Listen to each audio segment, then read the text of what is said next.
आया बुढ़ापा बैरी, पड़ी परिवार में ममता गहरी। आया बुढ़ापा बैरी, पड़ी परिवार में ममता गहरी। पोता ब्यालो या मन में रहरी, हेली करवा जो खड़ी, रहेली करवा जो खड़ी। हेर नर दोख दोख लुट गया आगी अंत घड़ी। बुढ़ापे में क्या सोचा है बुजुर्ग? देखो पोता पोती हुए पाछे बच्चे सारा कमांड संभाल लेते हैं और उसके पास कुछ नहीं रहता, केवल आशाएं इच्छाएं रह जाती हैं। तो क्या सोचता हो बूढ़ा कि भगवान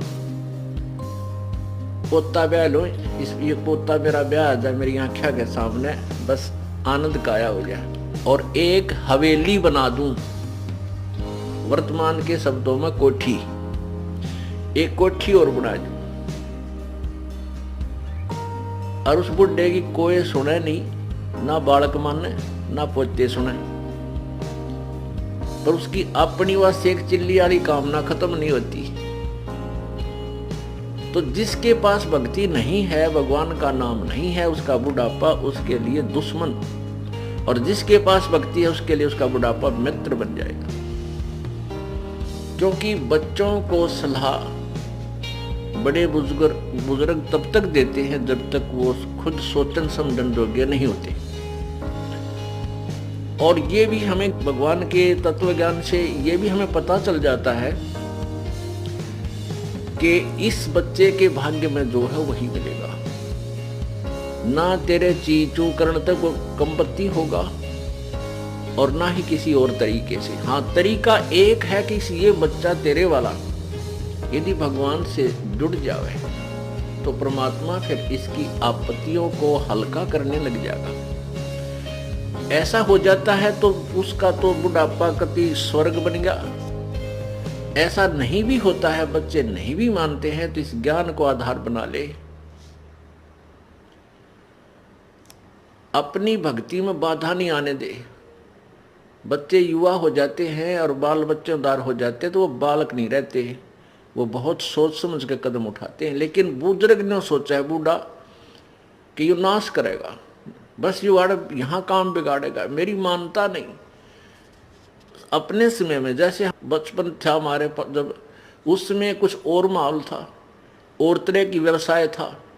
अब इस उम्र में हम 59-60 साल के हो गए, 58 वर्ष के, अब कितना परिवर्तन हो गया। अब हम बच्चों को उस अपने पुराने हिसाब से सेट करा तो कैसे होंगे?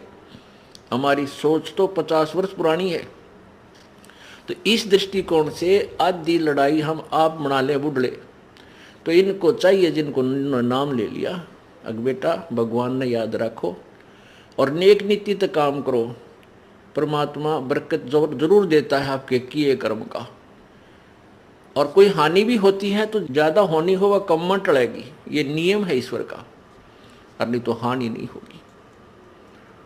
तो इस तरह विचार करके अपनी भक्ति करता रहे। बच्चे कोई सलाह मांगे तो जिसी बुद्धि काम करे दे दे, बेटा मेरी तो इतनी बुद्धि काम करे है, और आप बुद्धिमान हो और भी किसी आपके साथी सहयोगी से सलाह करके इस काम को कर लीजिए। होना है फिर परमात्मा के अधीन, क्योंकि हम उस मालिक के कंट्रोल में हो गए। अब हमें आउट ऑफ लाइन नहीं जाने देगा परमात्मा। जब हम उसकी शरण में हैं, उसके उपदेश ले लिया है, उसके नियमों का पालन कर रहे हैं, तो वो परमेश्वर हमें बिल्कुल ठीक लाइन पर चलाएगा, बाहर नहीं जाने देगा। इसलिए बूढ़ा बुजुर्ग जो है अपने उस बुढ़ापे को फिर बहुत आसानी से पूरा कर जाएगा। नहीं तो ये शत्रु है।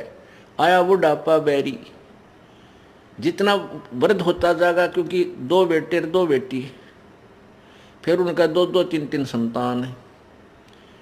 अब पोते के गड़बड़ होगी तो बूढ़ा दुखी, पोती का होगी तो बूढ़ा दुखी, बेटी का होगी तो बुजुर्ग बुढ़िया दुखी हैं। तो कितनी कहाँ तक की आपत्तियां आने के लिए रास्ते खुल गए। और भगवान की भक्ति में जुट जा खूब डट के, और फिर ये भी होगा कि राम नाम पर जुड़ गए तो निश्चिंत हो गए, जो नाम पर नहीं लगे हैं तो संतोष हो जाएगा, भाई अपना कर्म मिलेगा बच्चे को, थोड़ा दुख होगा घना नहीं हुआ। तो इस प्रकार हम अपने इस जीवन को